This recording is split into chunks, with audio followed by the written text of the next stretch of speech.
You had a crew chief change as well, correct?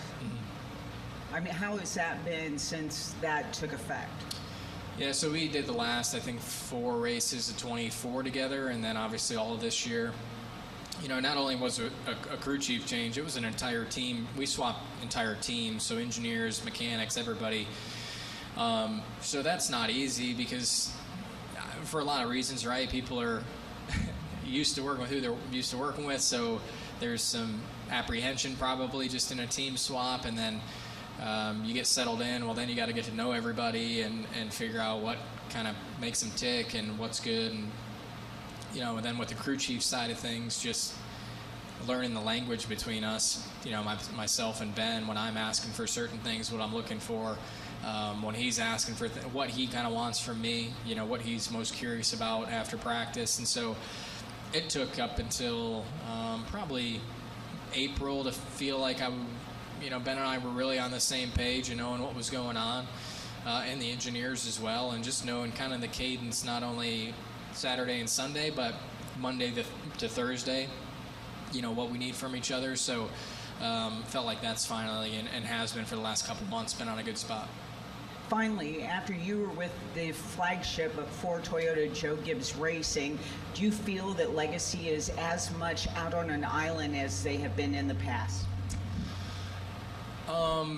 Well, yeah, I mean, there's no alliance still.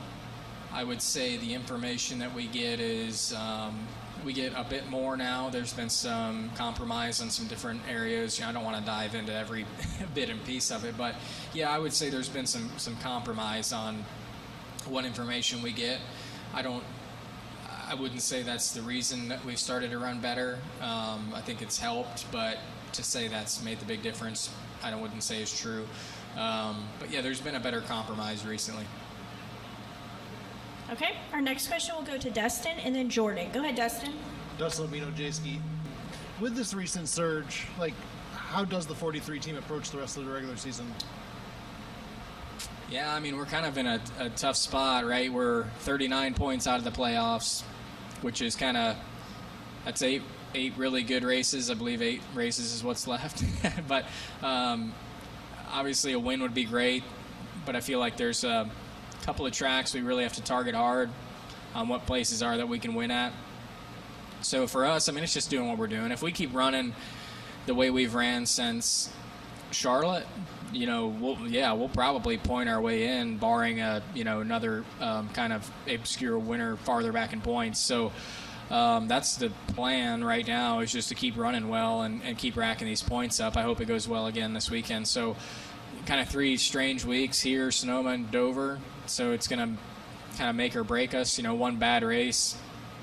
You know, Sunday, if we have a race where something goes wrong, we don't score any good points, I mean, it's kind of over, unless a lot of other people have bad races too. So we've been on a great roll, tons of momentum. I mean, it's easy to look at it right now and say it's going to keep going, but you don't know how things ebb and flow. So pointing our way in is number one goal, but we're banking hard on a couple of races that we can win too.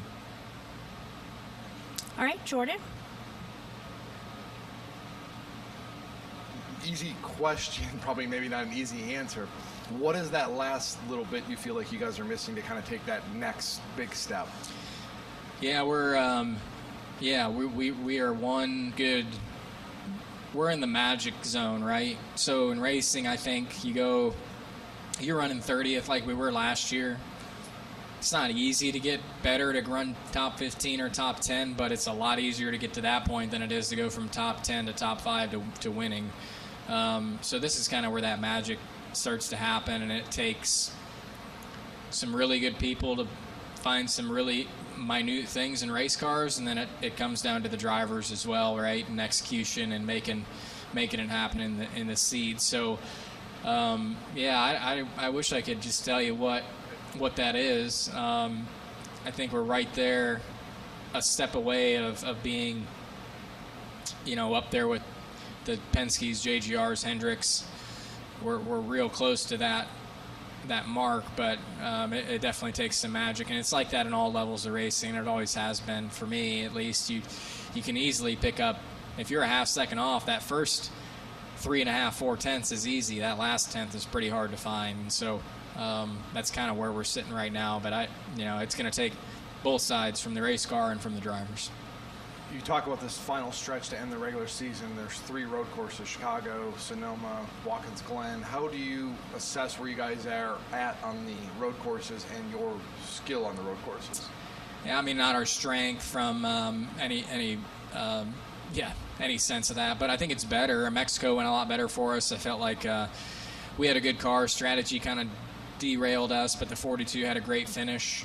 We still earned a bunch of points running up front a lot of the day, but I think we took a big step forward there. Coda earlier this year, we were legitimately a last place car almost there. So to take that kind of step forward, I think was impressive. But it's one sample size. I think we'll know a lot better after Sunday and Sonoma, kind of where we really stand. But as far as where I'm at on the road course, I don't know. I felt pretty good about him in the Gen 6 car. The next gen car hasn't went great for me. I've had a couple of good days, but I feel like we've never hit on it with the race cars either until recently. We've started to make that climb better. So just keep working on both ends. But yeah, I think I'm way more confident right now than I was after Coda earlier this year. All right, additional questions for Erik? Any final questions? Okay, we'll go to Reed. Reed Spencer with the NASCAR Wire. Having won the first round of the in-season tournament, is it getting more real now that you're chasing the $1 million? And what do you think about your opponent in the second round? Yeah, well, yeah. I mean, making it out of Atlanta was a challenge for anybody. So yeah, well, that's pretty cool. I mean, just to still be in it, right? I mean, half the guys are knocked out. So I feel good about going up against Ricky. I feel like that's a doable one for us this weekend. Next week, Sonoma is either going to be the 42 or the 9. If it's the 9, that would be a tough one for us. He's probably going to run really well. So either way, though, yeah, it's fun to still be in it, have a shot, just see where it goes.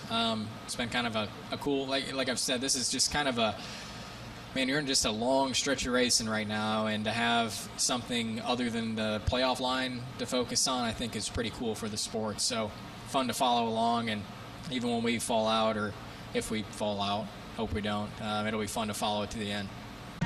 My Place Hotels is proud to be the official hotel partner of Front Stretch. With plush beds, in-room kitchens, and pet-friendly hotels, My Place makes for the perfect pit stop when traveling. Front Stretch fans can use promo code FRONTSTRETCH to save 10% on your stay at any of our nationwide properties. Sign up for our Stay Rewarded program to get even more savings. With My Place Hotels, don't just stay rewarded. Steven Stump of FrontStretch.com here. Come back for more great racing videos, and if you like us, don't forget to hit that subscribe button.